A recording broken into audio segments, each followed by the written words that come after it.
Hello, how are you doing? Thanks for joining me again. Hope you're well. You find me here in Hope's car in Stockport on quite a sunny spring morning. There's been a little bit of rain, but it's quite nice out, and I'm here to fill a little hole in my photographic knowledge. One of those things that I've never done, and I kind of feel like I should have done. So what is it? Well, I would imagine most of the viewers of my channel probably know what this is, because I think most of you are pretty well informed, but just in case you were wondering, this is orthochromatic film.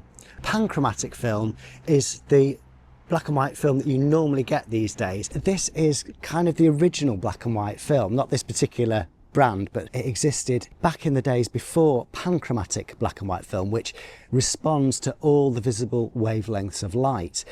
This doesn't respond to red and those sorts of wavelengths. So in fact, you can actually take this out under a deep red safe light and you will be able to process it without having to do it in the dark as you would have to with panchromatic film. You don't get it so much nowadays, and this is actually a tiny bit out of date, January 2023, but I don't think it's going to be enough to make much of a difference. It's a very slow film. It's actually a rare film, and it's got two different ISO ratings because of its different sensitivities to different kinds of light. In daylight, it's an ISO 80 film.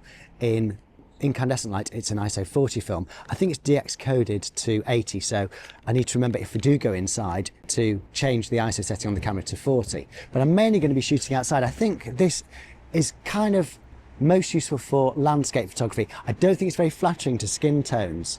Back in the early days of silent movies when they used orthographic film, I think they had to wear like a kind of green grease paint. I will try some portraits using myself probably as a model. I'm going to shoot this, by the way, in my EOS 620 here with a 50mm lens on it. And what I probably should do is shoot a Canon EOS620, which is a panchromatic black and white film comparable to this, and do them side by side and see what I get, and then show you each one next to the other. But what I'm actually going to do, because I think it's more useful for me and because that has been done to death I think on probably other channels, is I'm going to get my Lumix with the 20mm pancake, which is equivalent to a 40, so nearly a 50, and I'm going to shoot this in colour at base ISO, and then I'm going to try and first of all do a standard black and white conversion, which should give the equivalent of a panchromatic look, and then I am going to adjust sliders on the black and white in Photoshop to try and mimic what I've got here on the panchromatic film, and that should allow me to create a preset so that in future I will be able to shoot an ortho look on my digital camera. So that could be quite interesting, or it could be a complete waste of time. Stick with me and let's find out. So before we lose this lovely light, I'm going to load this film up and get out and do some side-by-side shooting. We'll keep these instructions because we might need those for the developing. Interesting colour base, that.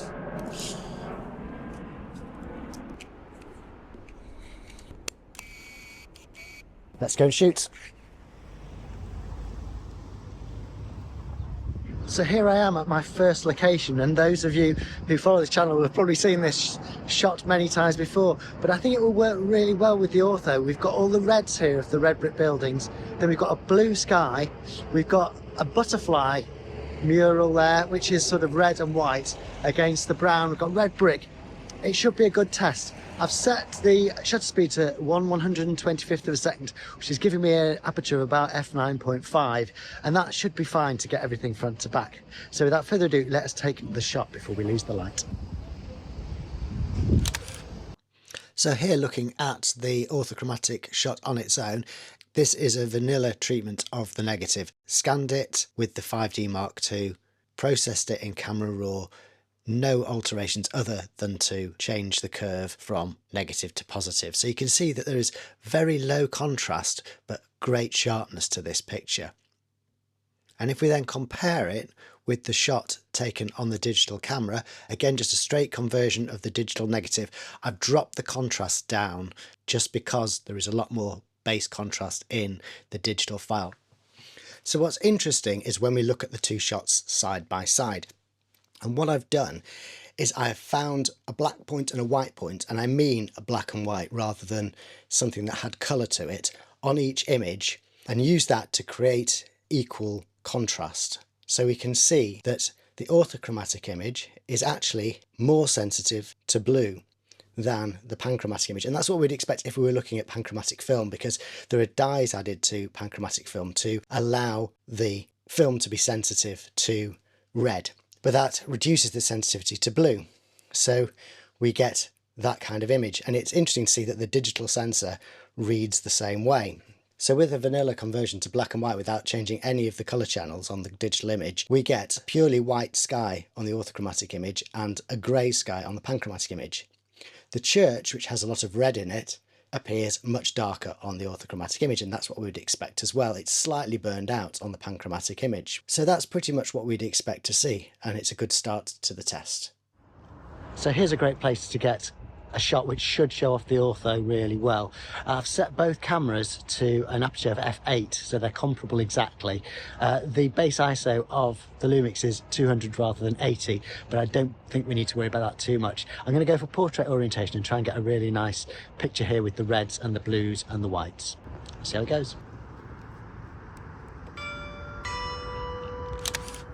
So if we look again at a side-by-side comparison, we can see that the church is darker, the sky is lighter. We're getting what we expect again from these orthochromatic images. And of course, there is less contrast in the orthochromatic image, which I think is just what we expect from film rather than from digital.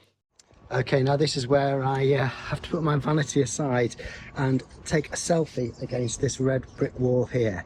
First with the Lumix, then with 620, and we'll see how the skin tones work out in this harsh sunlight. So the orthochromatic image, actually the skin tones don't look too bad, to be honest. This is quite a low contrast image, and if we ramp up the contrast we can see more of a difference and perhaps the skin tones darkening more.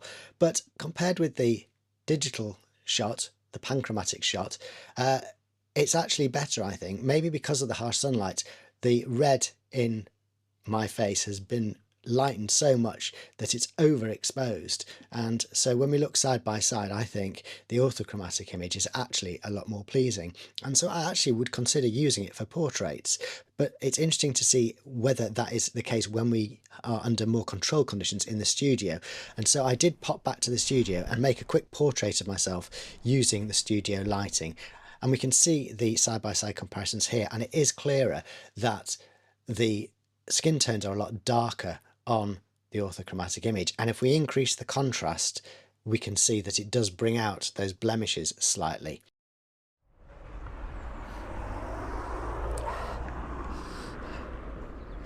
So I've swapped out my lenses. I've gone for a 17-40 on the EOS, and I've gone for a 14-45 on the Lumix, and that's just to give myself a little bit more flexibility in coverage. There's a few shots that I wanted to get and I couldn't quite fit them in the frame, so I can do comparable focal lengths, and hopefully I've spotted a couple of nice opportunities down this away for some pictures before we lose this gorgeous light.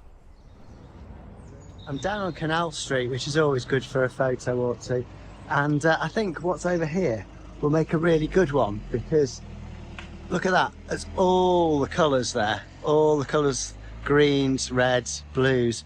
That is going to really show up how well the orthochromatic film works at rendering colours differently. And so looking at these two again, here's the orthochromatic one and you can see the darker reds, and then the digital one you can see the lighter reds. But when you do them side by side, what struck me is how dark the green on the side of the orthochromatic image is, and I wonder if there is some yellow in that green, not visible to the human eye but actually there reflecting off the surface, that is creating that darkening effect. Again, we have the lighter sky in the orthochromatic image, as we would expect, because it's more sensitive to blue light. So I've just wandered along the A6 a little bit from Stockport, and there's this interesting church which is on a embankment above the road. I think that might make quite a nice shot with the wide angle and the blue sky and the greens. And so just showing a side-by-side comparison this time, because you're probably getting fed up of all these examples, but you can see that the panchromatic film has the darker blue sky, the orthochromatic film has a lighter blue sky, and obviously the church is darker because of the reds in it. But here you can see that the greens in the grass at the churchyard are rendering light on the orthochromatic as well as the panchromatic film, which suggests that maybe there was some yellow in that earlier image, which is why it was so much darker than I would have expected. I've walked a bit further than I intended to from Stockport Town Centre. I found myself at Heaton Chapel, and I'm going to take a picture of this because it's a really nice example of an old-fashioned corner shop, and you don't get many of them anymore. So let's get a picture of this one before, hopefully it doesn't, but maybe it eventually disappears. So again, a side-by-side comparison, yeah, I much prefer the actual look of the orthochromatic one. And again, the lower contrast I really like. Even reducing the contrast down in the panchromatic image, it's not as nice as the orthochromatic one. But again, these are all the sorts of things that can be altered in Photoshop, and we'll get onto that very shortly. Okay, forgive the mess, but in the middle of a clear out, as I always say. That's the first part of the video done. That was producing the actual pictures. But the interesting bit for me now is how we produce this preset, which will hopefully be able to mimic the orthochromatic film using the Lumix camera for certain, possibly other digital cameras. But the colour science, I think, on these cameras is always different, and so it might give different results with a different camera. I've already started doing that, and if we just have a look on the screen here, you can see that if I convert this image here to black and white, I'm getting a different result by using the mixer here than I would have done in the side-by-side comparison here.